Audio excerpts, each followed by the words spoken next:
immuables. Ce sont des lois qui ne peuvent pas être changées. C'est des lois qui sont immuables, qui sont immanentes. Donc c'est des lois qu'on vit de l'intérieur de soi-même. D'ailleurs, c'est ça Dieu. Dieu, j'avais dit hier une communication sur le forum où j'avais dit aux Africains qui participent à ce forum, qui est Dieu? Dieu n'est pas au ciel. Le Dieu qu'on vous dit qu'il est au ciel, il n'existe pas. C'est pour ça qu'il y a un internaute qui m'a écrit, me dit, mais donc vous voulez dire que Dieu n'existe pas? Justement, c'est parce qu'il n'a rien compris. Je dis que le Dieu qu'on nous a dit qu'il est au ciel, notre Père, que ton nom soit sanctifié, que ton règne vienne, et je l'assume, il n'existe pas. Parce qu'en l'an 1, on l'avait créé, il était question qu'on crée un Dieu, parce qu'on voulait faire les conquêtes terriennes d'outre-mer. On a donc créé un Dieu, parce que quand on veut dompter un peuple, on lui donne un Dieu. Il fallait donc qu'on crée un Dieu qu'on appelle Jéhovah, pour qu'on le donne maintenant au peuple négro-africain, pour pouvoir le dompter. C'est comme ça que ça s'est passé. Celui-là n'est pas bon, il n'existe pas. Donc n'y croyez pas. C'est pour ça que je dis aux négro-africains, sortez des églises. Parce qu'on vous parle du même Dieu. Et l'église qui vous parle du même Dieu vient de chez ceux qui ont créé ce Dieu-là. Il y a des lois de la nature. Quand vous les connaissez, vous connaissez Dieu. Or, celui qu'on vous a dit qu'il est au ciel, vous ne le connaissez pas, vous y croyez simplement. Or, sortez donc de la croyance, entrez dans la connaissance. C'est la connaissance qui vous libérera. Et quand vous êtes dans la connaissance, je vous y aide. Je vous parle aujourd'hui en conclusion des 7 lois de la nature. J'en parle tout le temps. Pour que vous compreniez que pour le négro-africain, c'est ça Dieu. C'est dans la nature. La première loi, c'est la loi du mental. Ça veut dire que tout ce que vous voyez, tout ce que vous voulez faire, visualisez-le, vous le voyez, vous voyez que c'est déjà fait, vous le faites, mentalement vous l'avez fait. La deuxième, c'est la correspondance, c'est l'amour. Il faut aimer son prochain. Les Africains ne s'aiment pas. Pas du tout. Mais la preuve est là, allez à l'hôpital, vous n'avez pas l'argent, vous allez mourir, Madame Ketcha. C'est les Africains qui vous regarderont mourir. Ce n'est pas l'amour, ça. Donc la deuxième loi de la correspondance, les Africains ne l'observent pas. Ni la première d'ailleurs. Les Africains attendent toujours qu'il y a un Dieu qui est au ciel qui va les aider. Ils n'observent aucune loi de la nature. C'est pour ça qu'ils sont ce qu'ils sont. La troisième loi, c'est la vibration. C'est la loi de l'intelligence. C'est-à-dire que vous êtes à distance, je vous parle. C'est la télépathie, c'est la téléphonie qui vient de là.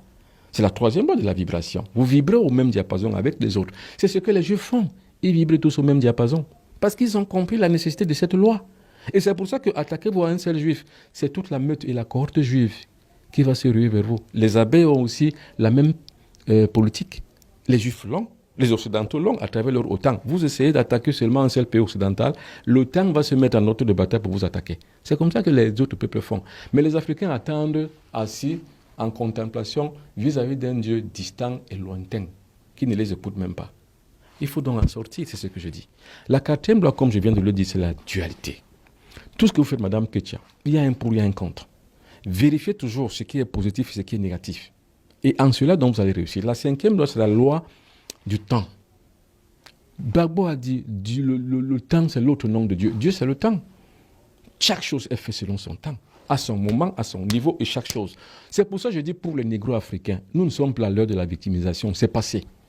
Ne me dites plus, ne vous réveillez pas le matin, venez me dire que la France a fait ceci, la France a fait cela. Je vous répondrai que la France est dans son rôle. Et comme je l'accepte, nous l'acceptons ainsi, nous sommes dans le rôle de proie. Mais c'est comme ça. Or, la proie qui se nerve et qui émotivement dénonce et se victimise, messieurs, est une véritable proie éternelle. Et c'est ça les Africains. Et c'est pour ça que je dénonce ça. Je dis que non, il ne faut pas dire aux Africains chaque fois qu'ils sont des victimes. Non, nous ne sommes pas des victimes.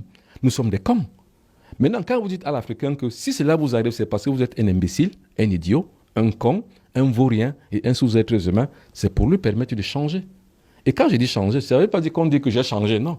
Ce sont des états de conscience supérieurs. Il faut y accéder. C'est ce que les autres peuples ont fait, c'est ce que les Juifs ont fait, c'est ce que les Chinois, les Asiatiques ont fait. Nous, on doit le faire.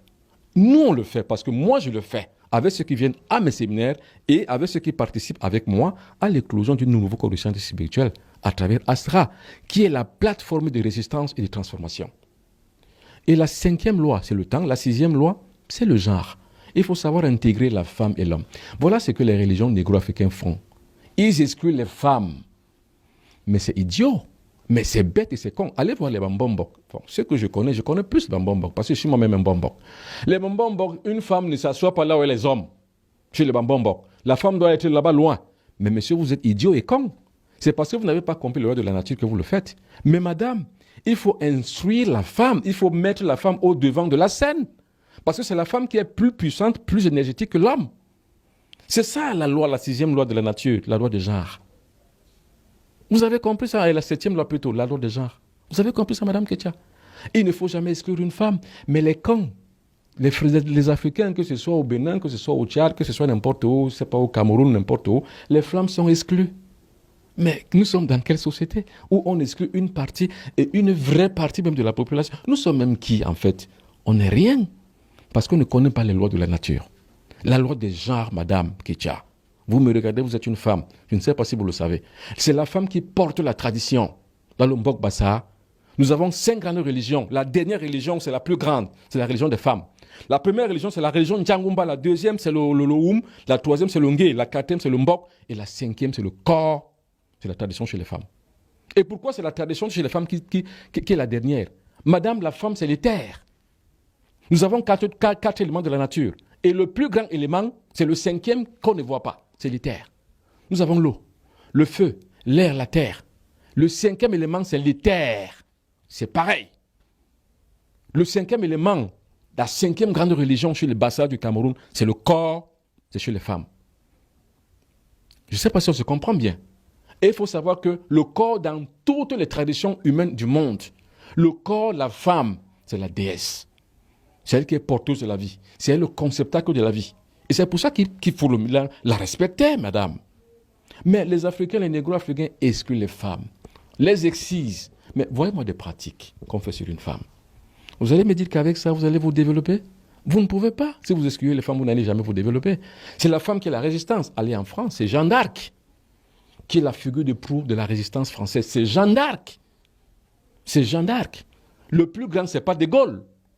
C'est Jeanne d'Arc. Et qui était Jeanne d'Arc? Une femme, madame, avec 2 seins et un sexe féminin. Donc les Africains doivent donc comprendre donc ce jeu de la nature afin de comprendre où ils sont. Aujourd'hui, on ne maîtrise rien. Parce que la religion est venue tout basculer, tout bousculer, tout changer.